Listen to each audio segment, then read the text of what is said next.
इलाहाबाद की मधु की शादी होती है रामगढ़ के आनंद से। नेचर से कामचोर मधु के सामने जब पूरे ससुराल की जिम्मेदारी पड़ती है तो कैसे वो उससे बचने के लिए करती है एक नाटक। चलिए देखते हैं। अरे मधु, मधुरानी, जरा चाय ला और बेसन घोल ले, बादल बन गए हैं, पकौड़ी बना लेते हैं। ओह, अभी अभी तो दिन का खाना खाया है, अब पकोड़े तल दूं? अरे इतना खाएंगी तो फट जाएंगी, चला तो जाता नहीं इनसे। तभी आनंद आ जाता है। अरे मन कर रहा है पकोड़े खाने का। मधु देखो ना, बादल बन गए हैं, ऐसे में पकोड़े मिल जाए तो मजा आ जाए। अरे अभी तो बादल बने हैं, जरा 2-4 बूंद टपक तो जाने दो, बना दूंगी पकोड़े भी।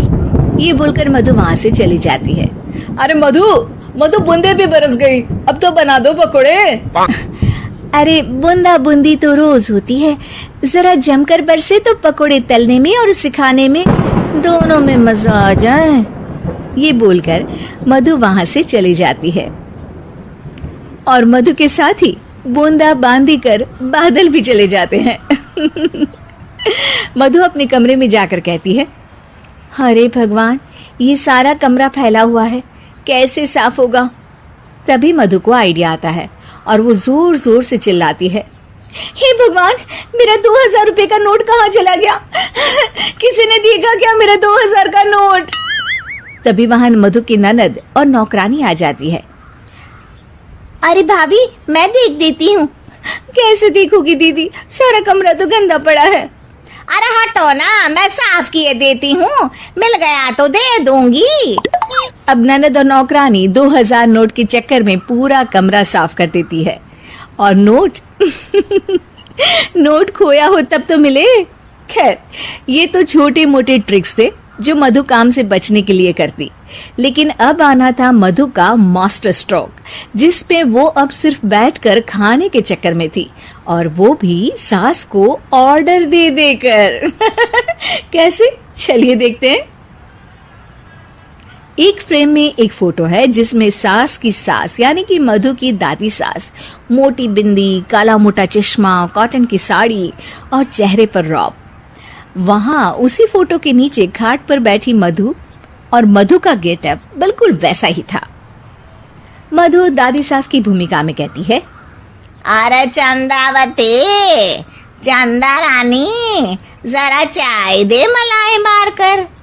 मधु की सास यानी कि चंदावती कहती है, अरे इस नाम से तो सिर्फ मुझे मेरी सास बुलाया करती थी, ये कौन है देखूं तो जरा। अब सास मधु को अपने सामने अपनी सास की भूमिका में देखकर जोर जोर से हंसती है। मधुरानी, कोई तमाशा चल रहा है या ड्रामा?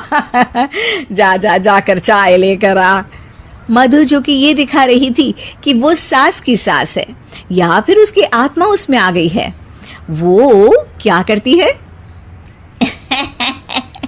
चाय और मैं, वो भी तेरे लिए चंदावती।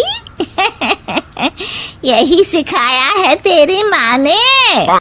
यार, एक तो डायलॉग बदल बहू, तू सास बनकर जो माँ पर सीधे चली आती हो, ये ओल्ड फैशन हो गया है, जरा अपडेट हो जा।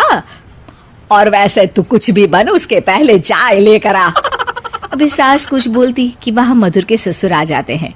वो मधु को देखते ही पागल सा हो जाते हैं।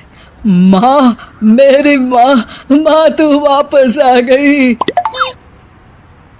अरे धत तेरी की, अभी एक का नाटक खत्म नहीं हुआ कि दूसरा आ गया। अरे हद है, तेरी जबान तो चलती ही जा रही है, सामने मेरी माँ बैठी है। अरे इनका चेहरा देखने को तरस गया था मैं, मेरी माँ वापस आ गई। ये देख, मेरी माँ आ गई। ये नहीं कि देसी घी के लड्डू बनाए बस जबान चला रही हो। अरे जाने ते धनकलाल, इसे तो शुरू से ही बोलने की तमीज नहीं है। मेरी तो आदत हो गई है दब दब कर रहने की। नहीं नहीं माँ, ऐसे कैसे, ये सब करेगी। अच्छा, मैं दुकान जा रहा हूँ, शाम को तेरी पसंदीदा गर्मा गर्म जलेबी और समोसे लेकर आऊंगा माँ। ससुर वहां से चले जाते हैं। अब बेचारी सास अपनी ही बहू के नाटक में फंसकर सारा दिन सारी रात काम करती। लेकिन कब तक? एक दिन की बात है।